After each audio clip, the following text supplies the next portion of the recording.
بعض ہمارے اہل علماء کرام شیعہ کو پکا کافر کہتے ہیں اور بعض کافر کا بھائی کافر کہنے میں کافر وافر شیعوں میں 20 قسم کے لوگ ہیں, معتدل بھی ہیں. تو میں یہ کہتا ہوں کہ کسی مسلک کو کافر کہنے کے بجائے آپ یوں بولو کہ جس کا یہ عقیدہ ہے وہ کیا ہے, کافر ہے.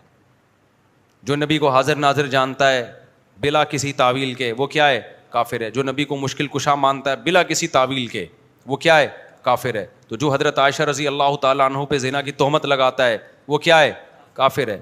تو چاہے وہ سنی ہو, چاہے وہ شیعہ ہو, چاہے وہ بریلوی ہو, کیونکہ نام فرقوں کے لے کے اس میں ایک تو مبالغہ بہت ہو جاتا ہے. بعض دفعہ سارے وہ کر نہیں رہے ہوتے ہیں, ہم سب کو لپیٹ دیتے ہیں اور پھر فرقواریت اس سے بڑھتی ہے, نفرتیں پھیلتی ہیں. اپنے ملک کو پہلے بچاؤ. جو تو حالت ہو گئی ہماری, لڑ کے ایک دوسرے کو ویسے ہی پڑھ کے کوٹ دیا ہم لوگوں نے.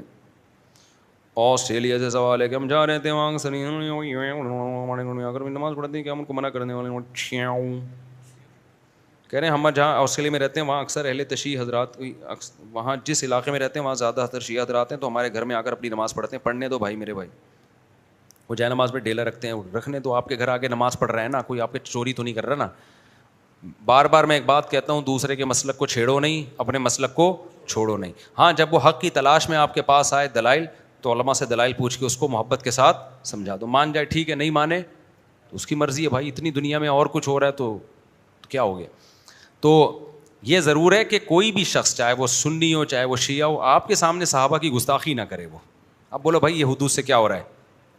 دیکھو کوئی عیسائی آپ کے گھر آتا ہے, وہ نبی کو نبی نہیں مانتا نا, تو آپ کو پہلے سے پتہ ہے نہیں مانتا, پھر بھی آپ کے گھر آتا ہے, کھانا کھا کے چلا جاتا ہے. لیکن وہ آ کے آپ کے پیغمبر کو برا بھلا کہنا شروع کر دے, تو آپ کہو گے بھائی اب یہ کیا ہو رہی ہے, یہ زیادتی ہو رہی ہے. آپ کہو گے یہ کیا ہو رہی ہے, یہ زیادتی. تو کوئی بھی شخص آئے آپ کے سامنے سیدنا معاویہ کو برا بھلا کہنا شروع کر دے, حضرت ابو سفیان کو, ابو بکر کو, حضرت عائشہ کو, آپ بولیں بھائی آپ آئیں اپنی نماز پڑھیں, آپ کا ایک مسلک ہے, ایک فقہ ہے, آپ اس طریقے سے پڑھیں, ہم نے منع نہیں کیا آپ کو. میں تو یہاں تو شیعہ لوگوں کو کہتا ہوں, اور آئے بھی ہیں بہت سارے مسجدوں میں, بیان بھی سنتے ہیں. ایک دن کسی جذباتی نے پکڑ لیا کہ شیعہ آئے اور نکالو. میں نے کہا تو مجھے بہت غصہ آیا, میں نے کہا کس بیس میں نکال رہے ہو بھائی, آپ مجھ سے پوچھے بغیر آپ یہ کام کر رہے ہو. تو یہ بدتمیز ہر جگہ پر ہوتے ہیں. میں نے کہا آئیں بیٹھیں بھائی. تو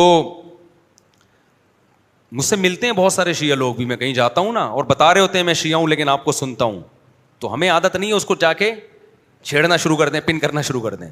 میں کچھ بھی نہیں کہتا, ملک ہمارا ابھی لڑائی کا متحمل نہیں. جو سیکھنا چاہے, بات کرنا چاہے, تو آپ محبت عزت کے ساتھ بات کر لیں, اس سے آگے آپ اپنی حدود کو کراس نہ کریں. تو ایسے موقع پہ یہ جذبہ ہونا چاہیے. یہ بےغیرت قسم کے جو صحافی بکواسات کر رہے ہیں نا, ان کی مت سنو اس موقع پہ. کچھ بےغیرت صحافی ہیں, وہ گند ہی ان کے منہ سے ہمیشہ گوں ہی نکلے گا. باقی جب جنگ ختم ہو جائے پھر لڑو آپس میں. وہ تو ہم لڑ رہے ہیں, اللہ کا بڑا فضل ہے, سیاسی لڑائیاں بھی ہوں گی وغیرہ وغیرہ بھی ہوگا, تو پھر لڑو آپس میں. دشمن کے سامنے کیا ہے ایک. اور یہ جو لڑائیاں ہو رہی ہیں نا, یہ ان لڑائیوں کے پیچھے اسرائیل اور انڈیا ہے. سمجھ میں آ رہی ہے بات؟ کیونکہ پاکستان ایک واحد ایٹامک طاقت رہ گئی ہے. وہ کبھی بھی سامنے سے آئے تو مار کھائی نا, تو اب دائیں بائیں سے آ رہے ہیں وہ. تو یہ اس لڑائی کو آپ یہ نہ سمجھو کہ یہ افضل جہاد نہیں ہے, یہ بہت بڑا جہاد ہے. کیونکہ یہ لڑائی جن سے ہو رہی ہے وہ اسرائیل اور اصل میں انڈیا کی لڑائی ہے. یہ وہ دونوں مل کے ہم سے لڑ رہے ہیں, کیونکہ پاکستان ایک واحد طاقت رہ گئی ہے. انہوں نے اس ملک کی واٹ لگانی ہے تاکہ کباب میں جو سب سے بڑی ہڈی ہے وہ سائڈ پہ ہو جائے. تو اس لیے جذبہ پیدا کرو اپنے اندر ایسے موقع پہ. تو یہ تو متحد ہونے کا بہترین موقع ہے. خیر جلدی سے میں ختم کرتا ہوں درس کو. ساری آج جہاد کی آیتیں, اللہ نے اتنی آیتیں بیان کی ہیں, ایسا زبردست.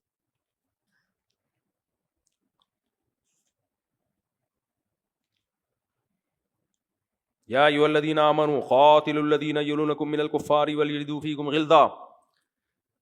اللہ فرماتے ہیں جو کفار سے جب لڑائی کرو نا تو ان کو چاہیے تمہارے اندر سختی محسوس کریں. صحیح ہے نا؟ کیا محسوس کریں؟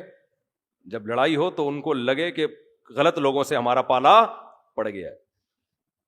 وَاعْلَمُوا أَنَّ اللَّهَ مَعَ الْمُتَّقِينَ, اور جان لو اللہ پرہیزگار لوگوں کے ساتھ ہے. تو جہاد میں برائیوں سے اجتناب کی بڑی اہمیت ہے. نماز کی پابندی, اللہ کا ذکر کثرت سے, ان سب چیزوں کا اہتمام کرنا چاہیے. ہلکی چیز نہیں ہے اپنے ملک کا دفاع اور قوم کا دفاع اور جو ہے اہل اسلام کا دفاع. یہ اتنی ہلکی چیز نہیں ہے کہ لڑو. آپ دیکھو ملک میں جب کوئی لڑائی شروع ہوتی ہے لوگ فوجیوں کا مذاق اڑانا شروع کر دیتے ہیں, کچھ بدبخت لوگ. بہت بڑا جرم ہے, یاد رکھو, بہت بڑا جرم ہے. ایسے موقع پہ جب جنگ ہو رہی ہو نا, جنگ, اس موقع پہ کوئی مذاق اڑائے نا اپنے فوجیوں کا, 100 اختلافات تو ہمیں بھی ہیں, میں بیان بھی کرتا رہتا ہوں, جنگ کے موقع پہ کوئی صحافی ایسی بات کر رہا ہے جس سے نیگیٹیوٹی پھیل رہی ہے, سمجھ لو یہ ملک کا غدار ہے. ایسے میں تو حق بھی چھپا لیا جاتا ہے, اس میں حق اور باطل نہیں دیکھا جاتا, اس میں یہ دیکھا جاتا ہے کہ کون سا ایسا کام ہے جس سے بارڈر میں لڑنے والے فوجیوں کے حوصلے پست ہوں گے. کوئی بھی ایسی بات کی جائے, ایسے میں حق بھی چھپا دیا جاتا ہے, اگر کسی کی غلطی ہے اس کو بھی پردہ ڈال دیا جائے گا. مثال کے طور پر کوئی کمانڈر میدان میں کھڑا ہوا فوجیوں کو حکم دے رہا ہے کہ آگے جاؤ, کوئی دوسرا آگے بولتا ہے کمانڈر تو 2 نمبر آدمی ہے. یار اب کہنے کی کیا ضرورت ہے؟ اس کا مطلب یہ ہو کہ آپ امیر کی اطاعت اس کے دل میں اس کا جذبہ کم کر رہے ہو, تو یہ تو ڈی موٹیویٹ ہوں گے, یار میں 2 نمبر آدمی کی اطاعت ہم کر رہے ہیں. بھائی اس موقع پہ جب جنگ ہوتی ہے, ایمرجنسی ہوتی ہے, اس میں سب نے مل کے فوجیوں کا حوصلہ بڑھانا ہوتا ہے اور سب نے متحد ہو کے دشمن کا مقابلہ کرنا ہوتا ہے, چاہے سوشل میڈیا پہ کریں چاہے میدان جنگ میں. بھائی سارے اختلافات ایک طرف, لیکن ہم اپنے ملک کے ساتھ ہیں. تو اس لیے میرے بھائی لڑائی میں جو ہے نا متحد ہو جایا کرو, اور یہ کوشش کیا کرو یار ہمیں بھی موقع ملے بارڈر پہ جانے کا. بارڈر پہ لڑائی ہو, فوجی کمزور پڑ رہے ہو, ہر نوجوان کا جذبہ ہونا چاہیے مجھے بھیجو یار. باقی جب جنگ ختم ہو جائے پھر لڑو آپس میں, وہ تو ہم لڑ رہے ہیں, اللہ کا بڑا فضل ہے, سیاسی لڑائیاں بھی ہوں گی وغیرہ وغیرہ بھی ہوگا, تو پھر لڑو آپس میں. دشمن کے سامنے کیا ہے, یہ جو لڑائیاں ہو رہی ہیں نا, یہ ان لڑائیوں کے پیچھے اسرائیل اور انڈیا ہے. سمجھ میں آ رہی ہے بات؟ کیونکہ پاکستان ایک واحد ایٹامک طاقت رہ گئی ہے, وہ کبھی بھی سامنے سے آئے تو مار کھائی نا, تو دائیں بائیں سے آ رہے ہیں وہ.